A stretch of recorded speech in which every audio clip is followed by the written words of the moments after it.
জোড়াই যোদ্ধা, ওরা আমার হোগা যোদ্ধা, ও কান পাশে আমি বাড়ি ধরে দিয়েছি সব দিকে এটার যা কার কোটা মেধা লইয়া তারা কোটা মেধা কোথায় আজকে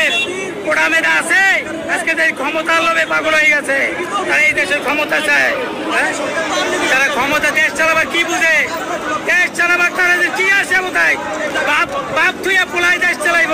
বাপের যে আগে পোলাই এই দেশে ই করবো আগেই তো এই দেশ ভালো ছিল এখন কি এই দেশ আছে